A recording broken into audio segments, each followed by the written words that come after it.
Hello बच्चों, माध्यमिक शिक्षा मंडल के द्वारा आयोजित परीक्षा में पूछे जाने वाले प्रश्नों की श्रृंखला में आज का प्रश्न है पर्यटन।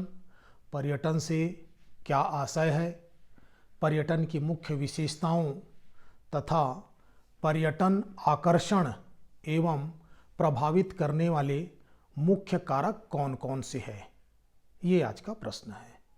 तो आशय पर्यटन का, ये आपको पहले लिखना है। आशय आशय में आप लिखेंगे अपने निवास स्थान और कार्य स्थल से दूर बिना किसी उद्देश्य के मनोरंजन के लिए की गई यात्रा पर्यटन कहलाती है। इसमें कोई उद्देश्य नहीं होता पैसा कमाने का, व्यापार करने का या शिक्षा प्राप्त करने का।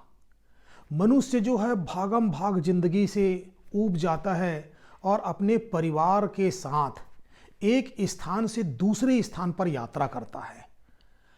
प्राकृतिक स्थानों को देखने के लिए, ऐतिहासिक स्थानों को देखने के लिए, धार्मिक स्थानों को देखने के लिए इस प्रकार की यात्रा करते हैं और इसी यात्रा को पर्यटन कहते हैं। इसमें सुख और शांति दोनों मिलता है, इसलिए लोग यात्रा करते हैं। अब इसकी विशेषता क्या है पर्यटन की? पर्यटन इंग्लैंड में 18वीं शताब्दी में विकसित हुआ, 18वीं शताब्दी में, और ये पर्यटन उद्योग विश्व में सबसे बड़ा उद्योग बन गया है। कारण, जो पर्यटक होते हैं उनको आवास उपलब्ध कराते हैं, भोजन की सुविधा देते हैं और एक स्थान से दूसरे स्थान पर लाने और ले जाने के लिए परिवहन की सुविधा भी उपलब्ध करवाते हैं। तो पर्यटन उद्योग में बहुत सारे लोगों को रोजगार भी मिलता है, इसलिए ये जो क्षेत्र है वो बहुत विशाल हो चुका है, बहुत बड़ा उद्योग हो गया है और कई देशों का विकास भी इसी उद्योग के कारण हो रहा है ना, पर्यटन उद्योगों के कारण। अब इसमें आकर्षण, पर्यटन आकर्षण, ये क्या है?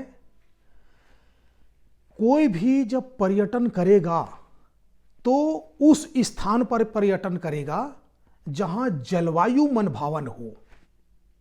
भारत का मध्य क्षेत्र और उत्तर का मैदानी क्षेत्र जो है बहुत गर्म हो जाता है, तो ऐसे गर्म स्थानों में रहने वाले लोग हिमालय क्षेत्र में यात्रा करना पसंद करते हैं, क्योंकि वहां वातावरण ठंडा है और स्वास्थ्यवर्धक जलवायु भी है।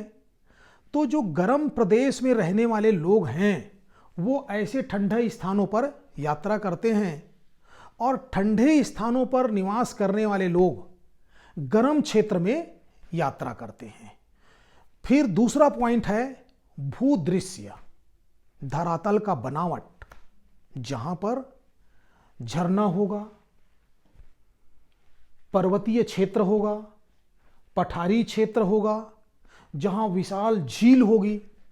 तो ऐसे स्थानों पर लोग घूमना पसंद करते हैं, उसको देखना पसंद करते हैं और प्रकृति के निकट पहुंच जाते हैं उसको देखने के लिए और उसका आनंद लेते हैं। इसलिए भूदृश्य जहां बहुत आकर्षित हो, आकर्षित करने वाला हो, ऐसे स्थानों पर पर्यटन क्षेत्र जो है काफी विकसित हो जाता है।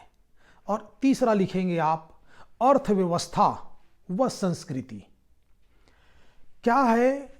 जो लोग स्थानीय संस्कृति में, रीति रिवाजों में रुचि रखते हैं, ऐसे लोग उसके बहुत करीब पहुंच जाते हैं और उसका आनंद लेते हैं, क्योंकि एक स्थान से जब दूसरे स्थान पर जाते हैं तो लोगों को वहां का अलग रहन सहन, रीति रिवाज देखने को मिलता है।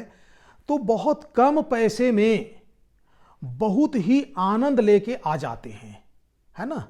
तो ये आप लिखेंगे। इसके बाद लिखेंगे आप चौथा पॉइंट, इतिहास व कला। प्राचीन तथा पुरातत्व के स्थानों पर भी लोग देखने के लिए जाते हैं, प्राचीन और पुरातत्व के लोग। पुरातत्व जैसे पुरानी दिल्ली में जाते हैं आप तो कुतुब मीनार दिखता है, है ना, अजंता एलोरा जाते हैं आप। भारत में बहुत सारे ऐतिहासिक भवन हैं, कला का क्षेत्र भी है, पर्वतीय क्षेत्रों को खोद खोद कर बनाया गया है ना। तो ऐसे स्थानों पर भी लोग घूमने के लिए जाते हैं और वह भी पर्यटन उद्योग बहुत फल फूल रहा है ऐसे स्थानों पर, है ना। और इसके बाद आप लिखेंगे प्रभावित करने वाले कारक, पर्यटन को प्रभावित करने वाले कारक। तो प्रभावित करने वाले कारक दो हैं, एक परिवहन की सुविधा और दूसरा है मांग। तो परिवहन की सुविधा मतलब आज जो है हवाई यात्रा के कारण पर्यटन काफी विकसित हुआ है। लोग एक देश से दूसरे देश में यात्रा करते हैं, स्विट्जरलैंड जाते हैं, दुनिया का बहुत सुंदर स्थान है, यूरोपीय कंट्री जाते हैं लोग, ठंडा क्षेत्र है वहां। तो अपने अपने हैसियत के हिसाब से लोग एक स्थान से दूसरे स्थान तीव्रगामी परिवहन का सुविधा लेते हुए चले जाते हैं। और दुर्गम स्थल भी मनोरंजन स्थल में तब्दील हो जाता है, क्योंकि परिवहन के माध्यम से जो लोग जा नहीं पाते वहां तक परिवहन कराने वाले लोग उनको वहां पहुंचा देते हैं, है ना। तो परिवहन की सुविधा जो है पर्यटन क्षेत्र को काफी विकसित किया है। और उसके बाद है मांग। पर्यटन का विकास उसकी मांग पर निर्भर है। 20वीं शताब्दी में लोगों के जीवन स्तर में भी काफी बदलाव आया।